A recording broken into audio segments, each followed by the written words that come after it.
ওসমান হাদির উপর দুর্বৃত্তদের গুলির ঘটনায় গভীর উদ্বেগ প্রকাশ করেছেন প্রধান উপদেষ্টা ডক্টর মোহাম্মদ ইউনূস। এক বিবৃতিতে তিনি এ ঘটনাকে নির্বাচনী পরিবেশের জন্য অগ্রহণযোগ্য ও দুঃখজনক বলে উল্লেখ করেন। এ সময় হাসপাতাল কর্তৃপক্ষকে হাদির সর্বোচ্চ চিকিৎসা নিশ্চিত ও স্বাস্থ্য মন্ত্রণালয়কে চিকিৎসা কার্যক্রম তদারকির নির্দেশ দেন প্রধান উপদেষ্টা।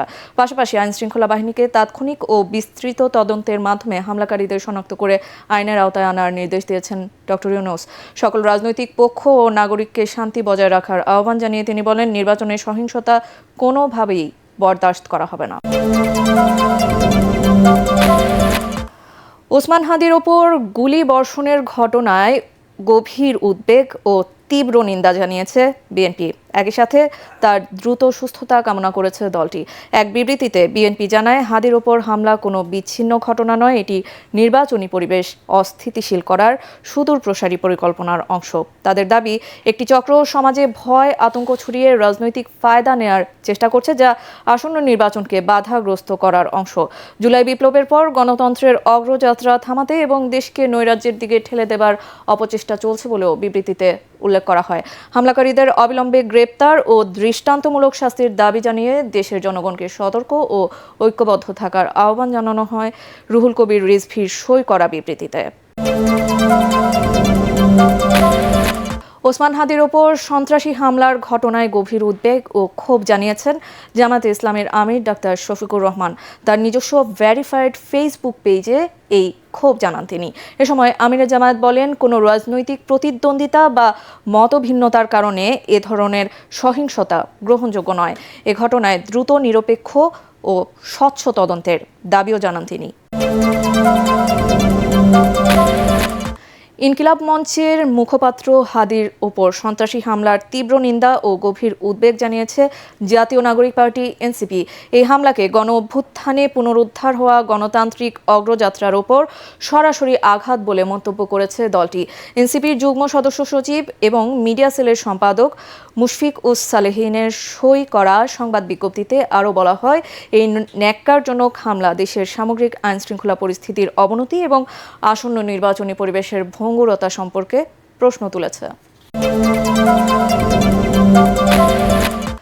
ওসমান হাদির উপর হামলা দুঃখজনক, জঘন্য ঘটনা বলে মন্তব্য করেছেন বিএনপির ভারপ্রাপ্ত চেয়ারম্যান তারেক রহমান। জড়িতদের দৃষ্টান্তমূলক শাস্তি দাবি করেছেন তিনি। বিএনপির দেশ গড়ার পরিকল্পনা বিষয়ে কর্মশালায় তারেক রহমান অভিযোগ করেন, একটি গোষ্ঠী যারা নির্বাচনের বিরোধিতা করছে তারাই দেশের স্থিতিশীলতাকে বিনষ্টে উঠে পড়ে লেগেছে।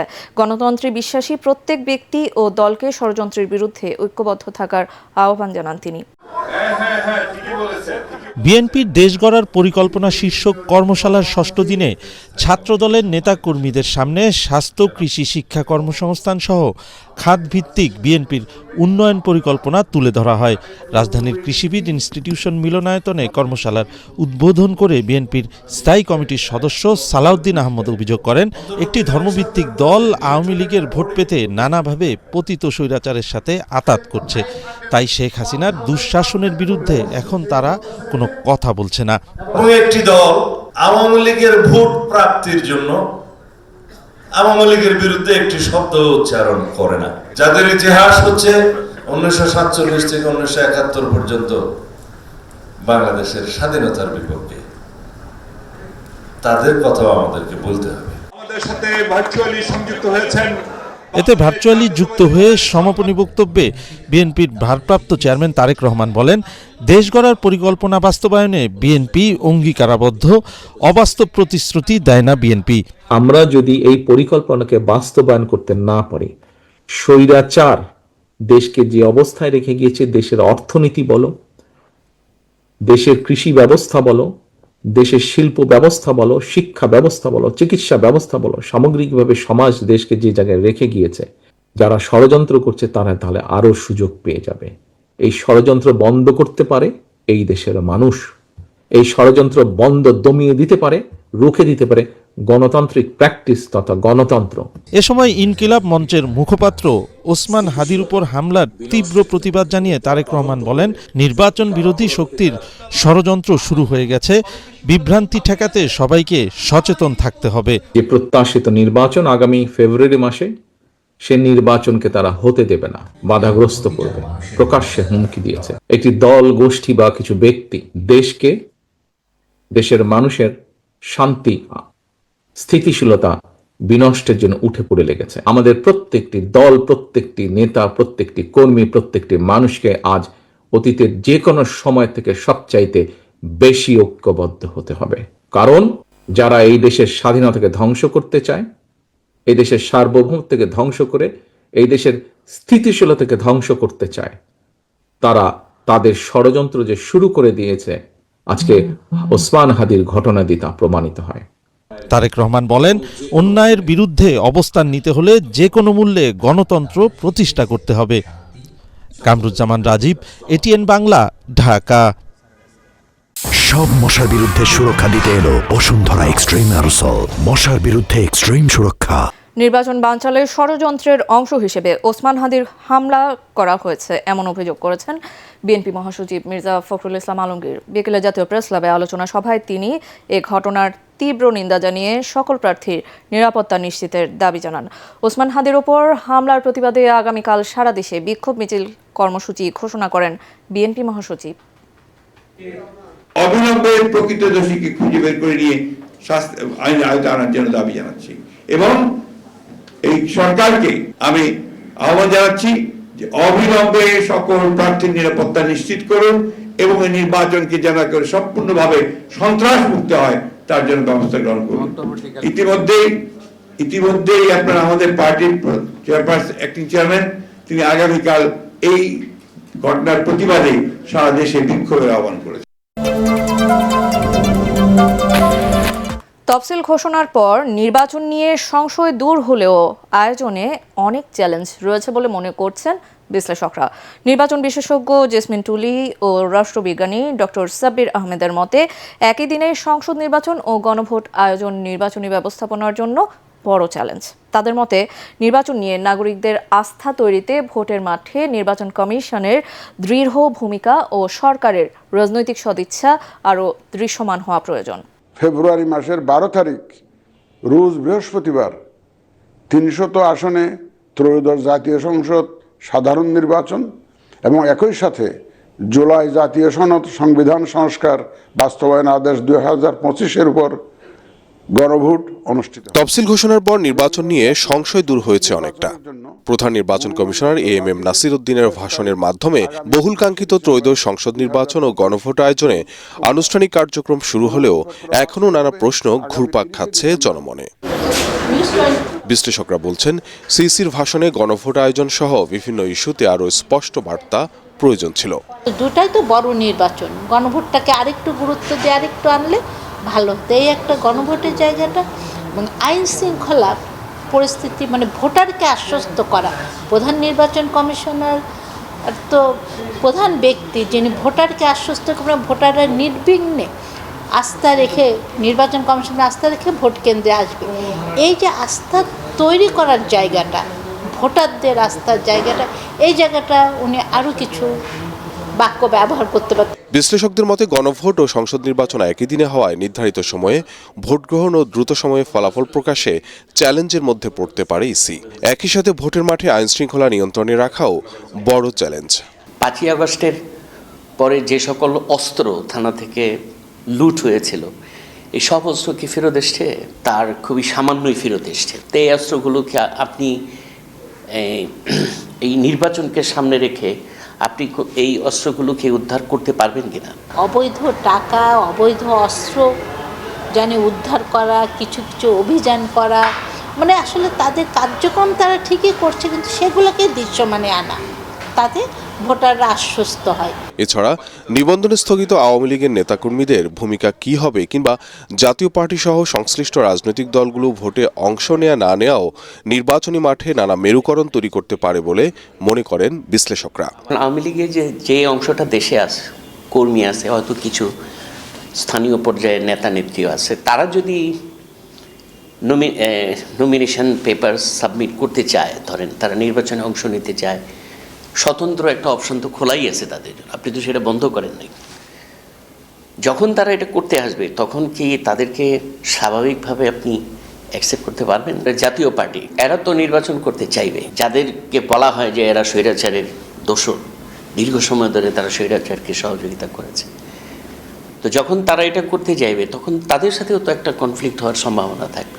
তবে তারা এও বলেন, নির্বাচন কমিশনের দৃঢ় ভূমিকা, সরকারের রাজনৈতিক সদিচ্ছা এবং বৃহত্তর স্বার্থে রাজনৈতিক দলগুলোর সমঝোতামূলক আচরণে দূর হতে পারে নির্বাচন নিয়ে নানা চ্যালেঞ্জ ও প্রতিবন্ধকতা।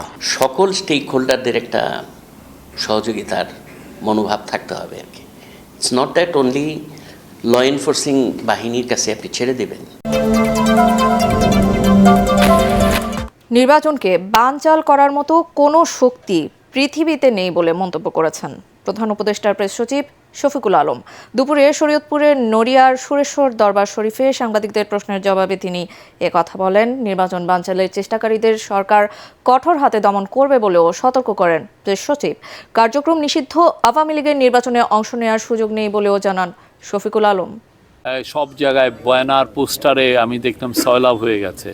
মানুষ 15.5 বছর স্বৈরাচারের 15.5 বছর একটা ভালো ইলেকশন পায়নি, তো মানুষ একটা ভালো ইলেকশন চায়, তো সেই জন্য সবাই ওয়েট করছে। কেউ বলেছি ইনশাল্লাহ পৃথিবীর কোনো শক্তি নাই এই নির্বাচনকে ডিসরাপ্ট করার মতো।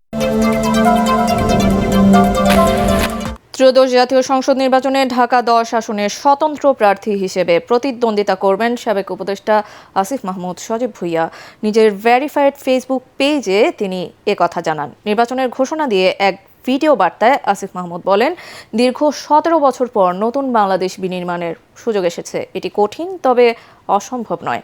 কোনো রাজনৈতিক দলের পৃষ্ঠপোষকতা, কর্মী, প্রয়োজনীয় অর্থ ছাড়া শুধু জনগণের সহযোগিতা আর সমর্থন নিয়েই নির্বাচনের মাঠে লড়তে চান বলে জানান সদ্য পদত্যাগ করা এই উপদেষ্টা। আমি ধানমন্ডি, কলাবাগান, হাজারীবাগ, নিউ মার্কেট এবং কামাঙ্গীরচরের একাংশ নিয়ে গঠিত ঢাকা 10 সংসদীয় আসনে স্বতন্ত্র প্রার্থী হিসেবে দাঁড়াচ্ছি। এই লড়াই সহজ নয়, তবে মতিউর রহমান, তারামন বিবি, নূর হোসেন, ফেলানি, আবরার ফাহাদ, আবু সাইদ ও মুগ্ধদের আত্মত্যাগের প্রেরণা নিয়ে আমি এই পুনর্গঠন ও বিনির্মাণের লড়াই চালিয়ে যেতে চাই। এতগুলো প্রাণের বিনিময়ে দেশ সংস্কারের যে সুযোগ এসেছে তা বাস্তবায়নে গণভোটে হ্যাঁ ভোট দিন। মাদক, চাঁদাবাজি, ছিনতাই আর গ্যাস সংকটে জর্জরিত ঢাকা 5 আসনের অন্তর্ভুক্ত ড্যামরা যাত্রাবাড়ির বাসিন্দারা সিটি কর্পোরেশনের অন্তর্ভুক্ত হলেও কোনো ধরনের নাগরিক সুবিধা পাচ্ছেন না তারা। ভোটাররা বলছেন যে প্রার্থী এলাকার সমস্যা সমাধান করতে পারবে তাকেই নির্বাচিত করবেন তারা। সালাম স্টিল ভোটের গাড়ি নিয়ে রাজধানীর অন্যতম প্রবেশদ্বার ড্যামরা যাত্রাবাড়ি এলাকা নিয়ে গঠিত ঢাকা 5 আসন। নির্বাচনকে সামনে রেখে প্রচারণায় ব্যস্ত সময় পার করছেন এ আসনের প্রার্থী সমর্থকরা। এলাকাবাসীরা জানান, মাদক, চাঁদাবাজি, ছিনতাইয়ের পাশাপাশি মহামারী আকার ধারণ করেছে গ্যাস সংকট। তাই শুধু প্রতিশ্রুতি নয়, এলাকার সমস্যার সমাধান চান তারা।